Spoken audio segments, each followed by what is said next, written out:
ताई, आज तुमचा रोहिणी चिमटे यांच्यासोबत वाद झाला, नेमकं प्रकरण काय आहे आणि हा वाद नेमका कशावरनं झाला? त्यांना टक्केवारी हवी होती, त्याच्यामुळे हा वाद झालेला आहे. त्यांच्या मनमर्जीतला ठेकेदार आहे तो RR धोत्रे जो आहे, त्यांच्या घरापाशी राहणारा व्यक्ती आहे आणि त्यांना त्याच माणसाला काम पाहिजे, त्याला टक्केवारी पाहिजे, म्हणून त्या माझ्या अंगावरती धावून आल्या. माझ्या प्रभागातलं हे काम आहे, माझी नगरसेविका झाल्या तुम्ही, मी स्टँडिंग आहे, तुम्ही अजिबात ह्याच्यामध्ये लक्ष घालायचं नाही, आता मी तिथली मालकी नाही, मी बघून घेणार, ह्याच्यावरनं वाद झालेला आहे. पण मूळ प्रकरण काय आहे नेमकं?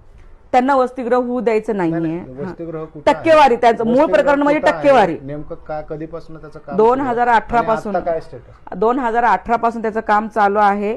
4 मजले आता बांधकाम पूर्ण झालेलं आहे, पाणी टाकीचं वगैरे काम झालेलं आहे आणि आता जे उर्वरित काम आहे, कलर असेल, लाईट असेल, बेड असतील, कपाटा असतील, समोरचं भिंत बांधून असेल किंवा तिथलं समोरचं ग्राउंड वगैरे व्यवस्थित करणं असेल, ह्या अजून एक कामं, नळ फिटिंग करणं असेल, अशी कामं बरीचशी आहेत तिथं.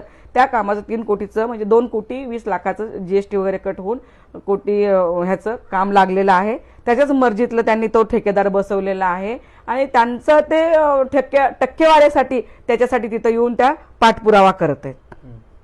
आणि कारण ही मी जर 2018 पासून जर मी काम करत असेल आणि तू माझी नगरसेविका, मी आता स्टँडिंगच आहे, हा रुबाब दाखवणं योग्य नाहीये. मला माझी टक्केवारी मला घ्यायची, मला माझं असं झालं, ह्या त्यांचे गुंड वगैरे घेऊन येऊन धमकवणं हे आम्हाला मला बरं वाटलेलं नाही, योग्य वाटत नाहीये.